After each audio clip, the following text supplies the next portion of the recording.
নেতৃত্ব মানে কিন্তু শুধু একটা পদ না, এটা আসলে একটা পবিত্র আমানত, একটা বিরাট দায়িত্ব। কিন্তু আজকাল চারিদিকে তাকালে কি মনে হয়? মনে হয় এই আমানতটাই যেন হারিয়ে যাচ্ছে, তাই না? আমরা আসলে এমন এক সংকটের মুখোমুখি হয়েছি যে সংকটের কথা কিন্তু বহু আগেই একটা ভবিষ্যৎবাণীতে বলে দেওয়া হয়েছিল। চলুন আজ আমরা সেই সতর্কবাণীটা নিয়েই কথা বলি। আচ্ছা, চারদিকে যখন দুর্নীতি, অযোগ্যতা আর বিশ্বাসের অভাব দেখি, তখন কি মনে হয় না যে আমরা আসলেই একটা ব্যর্থ নেতৃত্বের যুগে বাস করছি? এই অনুভূতিটা কিন্তু শুধু আজকের না, এর শেকড় লুকিয়ে আছে 1400 বছরেরও বেশি পুরনো এক গভীর সতর্কবার্তার মধ্যে।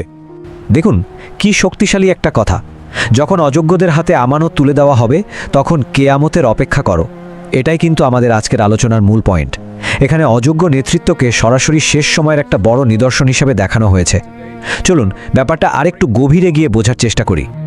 তো এই যে সংকটের কথা বলা হচ্ছে, এটা কিন্তু কোনো সাধারণ ধারণা না। এর উৎস হলো একটা নির্দিষ্ট ঘটনা যা ঘটেছিল 1400 বছরেরও বেশি সময় আগে।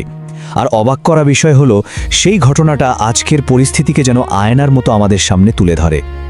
ঘটনাটা শুরু হয়েছিল খুবই সহজ একটা প্রশ্ন দিয়ে। একজন বেদুইন এসে জিজ্ঞেস করলেন, কিয়ামত কখন হবে? উত্তরটা ছিল খুবই গভীর, যখন আমানত নষ্ট হয়ে যাবে। এখানে আমানত বা বিশ্বাস হারিয়ে যাওয়াকে সরাসরি শেষ সময়ের সাথে জুড়ে দেওয়া হয়েছে। কিন্তু প্রশ্ন হলো, এই পবিত্র আমানত ঠিক কিভাবে হারিয়ে যাবে? ওই বেদুইনের পরের প্রশ্নটাই ছিল সবচেয়ে গুরুত্বপূর্ণ, কারণ এর উত্তরের মধ্যেই কিন্তু নেতৃত্বের সংকটের মূল কারণটা লুকিয়ে আছে, যা আজকের দিনের জন্য ভয়ঙ্করভাবে সত্যি। আর এটাই হলো সেই ভবিষ্যৎবাণীর চূড়ান্ত কথা। আমানত নষ্ট হওয়ার সবচেয়ে বড় রূপ হলো যখন ক্ষমতা বা কর্তৃত্ব এমন লোকদের হাতে চলে যায় যারা এর একদমই যোগ্য না। আর ঠিক এই জিনিসটাই একটা সমাজের ভিতকে পুরোপুরি নাড়িয়ে দেয়। বেশ, তাহলে এই অযোগ্য নেতৃত্বের যোগটাকে আমরা চিনব কিভাবে? কি কি লক্ষণ দেখে বুঝব? ভবিষ্যৎবাণীতে কিন্তু এর কিছু নির্দিষ্ট চিহ্নের কথাও বলা হয়েছে। চলুন সেগুলো একটু দেখে নিই। এই ধরনের নেতাদের বোঝানোর জন্য ভবিষ্যৎবাণীতে একটা বিশেষ শব্দ ব্যবহার করা হয়েছে, রুয়াইবিজাহ। এর মানে হলো এমন তুচ্ছ বা মূর্খ ব্যক্তি যার কোনো জ্ঞান বা যোগ্যতা নেই, কিন্তু তারপরেও সে সমাজের সবচেয়ে গুরুত্বপূর্ণ বিষয়গুলো নিয়ে কথা বলে আর সিদ্ধান্ত নেয়। এই যুগে ভালো মন্দের মাপকাঠিটাই যেন পুরো উল্টে যায়। যে সত্য কথা বলে তাকে কেউ বিশ্বাস করে না, আর যে মিথ্যাবাদী সবাই তার কথাকেই সত্যি বলে মানে। বিশ্বস্ত মানুষকে বিশ্বাসঘাতক ভাবা হয়, আর বিশ্বাসঘাতককেই সবাই বিশ্বাস করে। এর ফলে কি হয়? সমাজে তৈরি হয় চরম বিশৃঙ্খলা আর আস্থার সংকট। শুধু অযোগ্য নেতৃত্বই নয়, পুরো সমাজেই একটা বড় অবক্ষয় নেমে আসে। একদিকে যেমন সঠিক জ্ঞান হারিয়ে যায় আর অজ্ঞতা বাড়তে থাকে, তেমনি অন্যদিকে শাসকরা হয়ে ওঠে অত্যাচারী, আর সমাজের সবচেয়ে খারাপ লোকগুলোই ক্ষমতার কেন্দ্রে চলে আসে। সব মিলিয়ে এক ভয়াবহ পরিস্থিতি তৈরি হয়। আচ্ছা, এই সংকটের বিপরীতে তাহলে আদর্শটা কি? ইসলামের নেতৃত্বকে ঠিক কিভাবে দেখা হয়? চলুন এবার সেই নৈতিক দিকটা একটু ভালো করে বুঝি। ইসলামিক নেতৃত্বে আমানত শব্দটাই হলো মূল ভিত্তি। এর মানে হলো নেতৃত্ব কোনো ব্যক্তিগত লাভের উপায় না, বরং এটা সৃষ্টিকর্তা এবং মানুষের পক্ষ থেকে দেওয়া এক বিশাল দায়িত্ব। এই ধারণাটাই একজন নেতাকে তার কাজের জন্য জবাবদিহি করতে বাধ্য করে।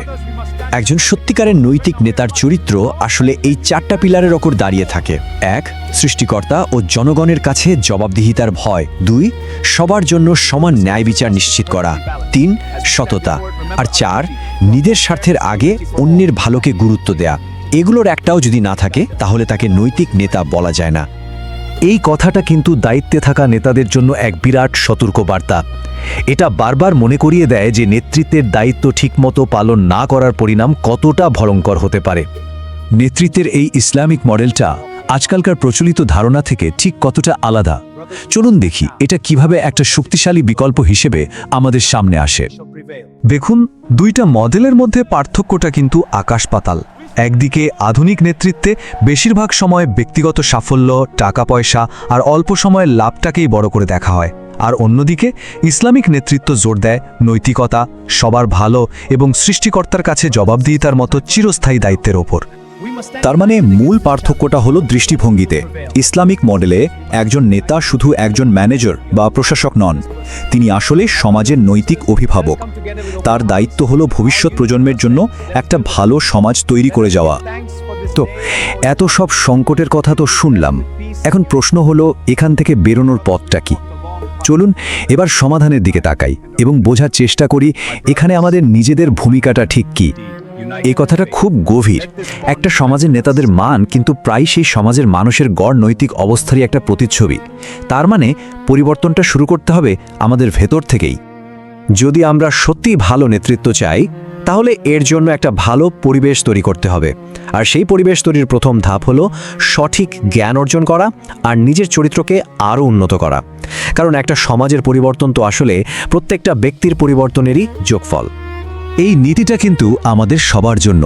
এটা মনে করিয়ে দেয় যে আমরা প্রত্যেকেই কোনো না কোনো ক্ষেত্রে একজন অভিভাবক বা নেতা, আর আমাদের সবারই নিজে নিজে দায়িত্ব আছে যার জন্য আমাদের জবাবদিহি করতে হবে। এই প্রশ্নটা আমাদের প্রত্যেকের কাছে রেখে গেলাম। শুধু নেতাদের সমালোচনা না করে একটা ভালো সমাজ এবং যোগ্য নেতৃত্ব গড়ে তোলার জন্য আমাদের নিজেদের সম্মিলিত দায়িত্বটা কী হতে পারে তা নিয়ে গভীরভাবে ভাবার সময় কিন্তু এখনই।